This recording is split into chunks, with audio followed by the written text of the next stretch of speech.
Okay, so there's the pink. It's pretty close to the color.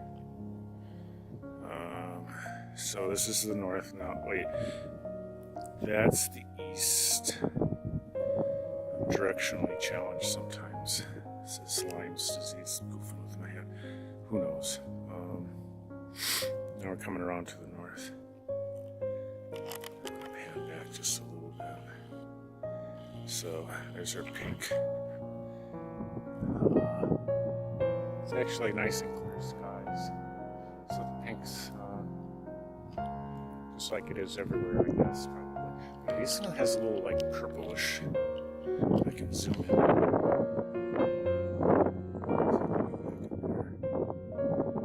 Yeah, so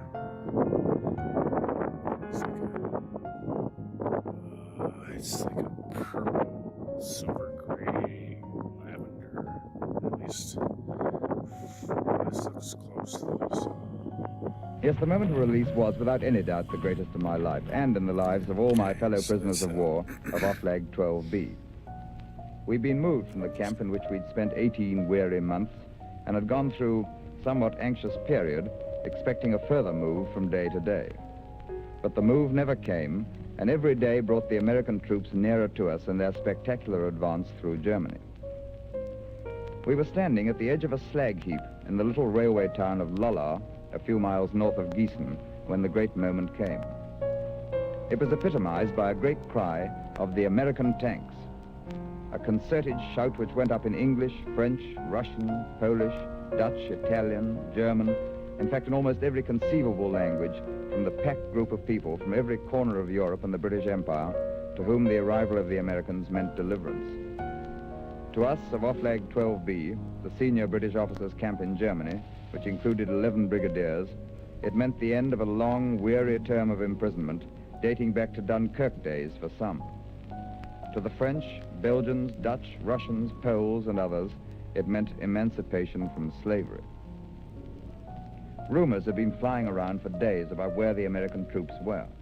German trucks returning from the front were continually claiming to have missed capture by minutes. But early on Wednesday afternoon, it became plain that the Americans were very close. Our temporary camp was a group of huts out in an open field with a slag heap and an arms factory, which had long since ceased active production, behind us.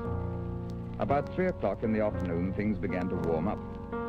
Shells began to fall ahead of us in the field, and machine gun fire began to get more and more intense. Soon we could see figures appearing on the horizon.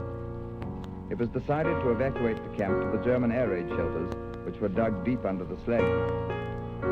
Our German guards no sooner entered the shelters than they unbuckled their arms and threw them in heaps in corners of the shelter.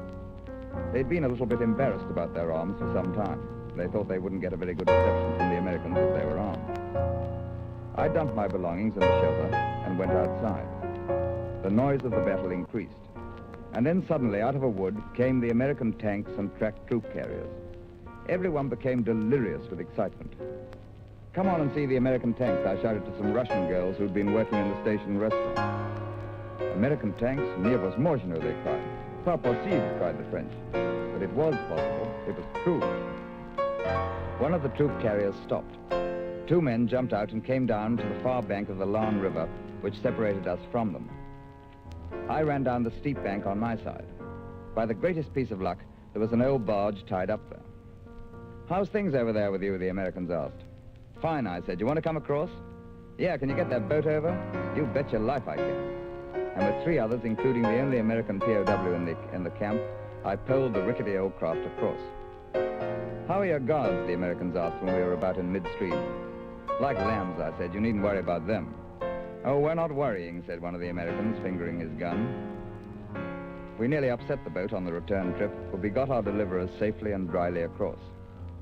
They forced their way through a cheering crowd of POWs and foreign workers. Relief lit up the faces of even the Germans. No more bombs, no more alarms for them. The worst of the war was finished as far as they were concerned.